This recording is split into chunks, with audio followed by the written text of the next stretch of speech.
yang kedua tim kesehatan lingkungan, kesehatan olahraga dan kesehatan kerja. Jadi itu tentang kesehatan lingkungan, kesehatan kerja dan olahraga itu sekarang isunya tentang MBG ya, kali gizi gratis terkait IKR-nya kesehatan lingkungan.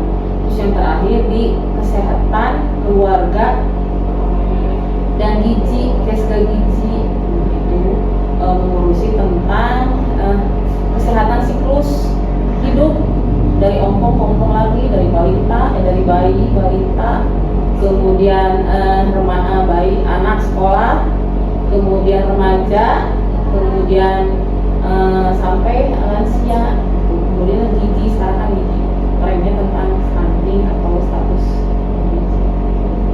Tugas dari kesehatan masyarakat banyak programnya. Juga anak Ausrem, anak usia remaja sekolah tugas ada di tes gizi. Tadi kan trennya stunting ya, terus gimana ibu cara menanggulanginya? Kalau stunting sekarang lebih ke ininya, kalau dinas kesehatan kan sekarang tugasnya itu intervensi spesifik, jadi langsung penyebab stuntingnya. Kalau yang dinas lain atau PD lain itu sensitif yang mendukung terjadinya stunting. Kalau yang stunting ini misalnya ke ibu hamil, misalnya yang kekurangan energi kronis, kemudian ke remaja putri yang kurang TPD, yang TPD juga tablet tambah darah, kemudian ke anaknya ya, yang harus banyak makan protein tinggi, misalnya dengan pemberian PMP, pemberian makanan tambahan, stunting. Terus program unggulannya sedang dijalankan tadi. Kalau stunting kita sedang melaksanakan pemberian makanan tambahan PMP lokal. PMP lokal berarti itu untuk anak berstatus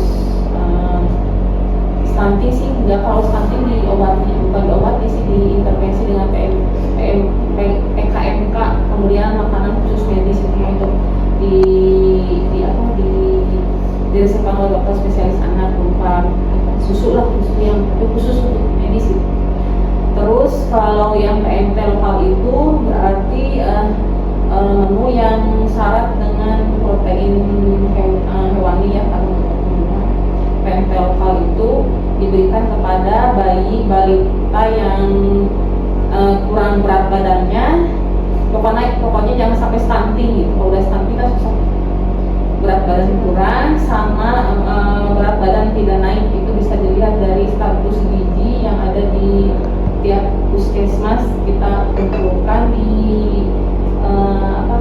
data FPDBM. Apa FPDBM tahu nggak? Jadi apa sih itu, aplikasi untuk berbasis masyarakat. Jadi pengukuran setiap posyandu kan diukur, balita itu setiap ada bulan tiap bulan diukur, dimasukkan ke dalam aplikasi. Di situ bisa dilihat ininya, beratnya apa yang sesuai dengan normalnya atau tidak.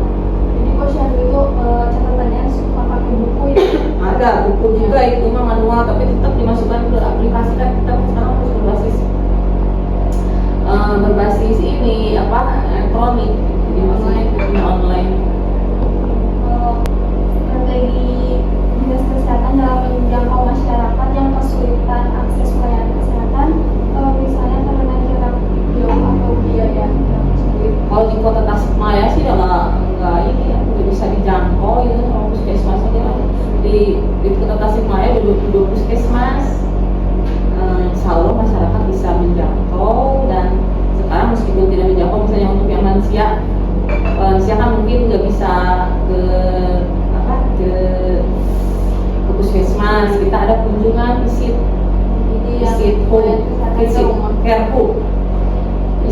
yang pokoknya kunjungan ke rumah kesehatan.